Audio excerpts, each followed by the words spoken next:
We'll start back here.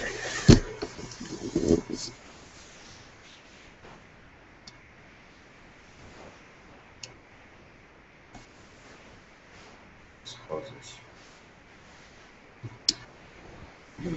Turn on the lights on.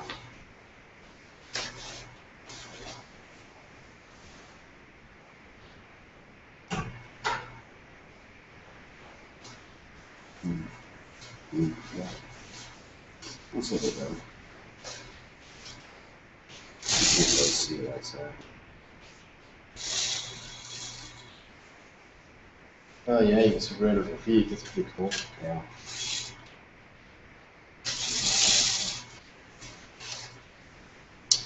All right, we're just waiting to see if anybody wants to join in on the conversation, ask some questions about what's going on here in the Daybreaker arena. I apologize for, I guess, the resolution on the video. I'm having to use my phone to do this, so hopefully everybody can see. Okay, hopefully everybody can hear okay.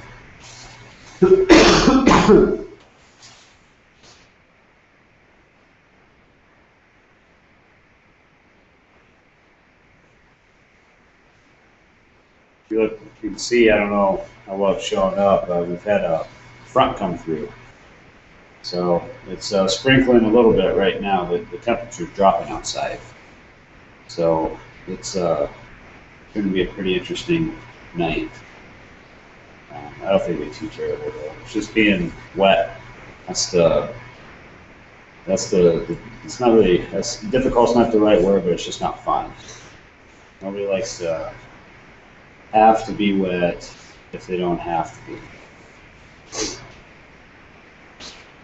Okay, well, hopefully, some of you will be able to join in, excuse me, on the, as we start to talk here. I just posted it on the Facebook page.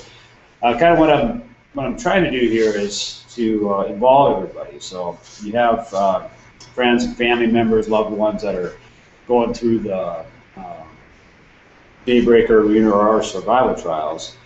I like to be able to talk to everybody who's at home, can't be here with us right now, and just kind of give an idea of what the survival trial is and what's going on out here in this STVII Daybreaker arena. To kind of start off with, I mean, we've done one live update since the trial itself began, and that's mainly because we've been out on the arena ever since it began to really gather all the footage that we can and watch the teams as they go through. When we start out with an arena where we don't dictate where anybody's going to go, we don't know where they're going to go. So we have to kind of work in a very fluid fashion where we're hopefully one step ahead of all the teams who are going multiple areas at the same time. So we're on our 7th one right now. So it's not, we always have difficulties at the beginning especially, but I have a very good core group of evaluators or volunteers that come and help us out. And I am very grateful for them because they're out there right now working. And they have been working since it began. This trial I asked for packing list that had like a sleeping bag, items, a tent, items to sleep outside if necessary. And so far there hasn't been a lot of sleep. We're in our first 24 hours here, and it's because the teams have been so strong and moving through so well. So to give everybody kind of an idea as to where everybody is, I know that many of you have already been looking on the Survival Trial homepage and watching the map. The map itself is it's a pretty big asset for us because that we know where everybody is. That helps us to be able to move our evaluators around the arena. But it's also a really neat feature for you at home. And you can sit back and watch everybody as they're moving in real time. And if something does happen to where their GPS unit freezes for whatever short amount of time or whatever, we fix that because we need it. So you can always know where your whoever you're following in the survival trial is. So that's pretty neat. Um, right now, our arena has kind of split. We started out with what we thought was going to be kind of an equal split between the north and the southern portions of the arena. And kind of what happened was, like for the north and south, some of them did this, and then our middle group decided to go north. So right now we only had 2 teams down south, and quite honestly, the southern portion is one of the more difficult, and it's mainly for distance move, the type of terrain, and the things that we're asking of the teams.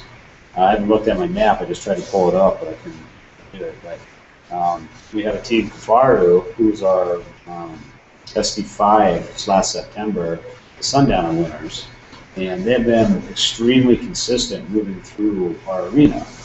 And it's been kind of fun to watch them because they work together as a team so well. Very nice people, and they're very tough. They're good competitors. And they're here, and it's nice to see. And they're all the way down at the bottom of the arena, so they finished everything down south minus 1 obstacle, which it might be me that's going to put that in, and it'll probably be at night. I posted some of the pictures out too of what's happening. So to kind of start off with, we have our physical obstacle number 2, I believe, and that's our Daybreaker, and that was kind of in the middle portion of the arena. And that's where they had to bury their Jake and dig down to where the Jake's hole was big enough to occupy, so like the full Jake itself, which are human size, to be able to fit into the hole. And then we tied a rope off to it that was about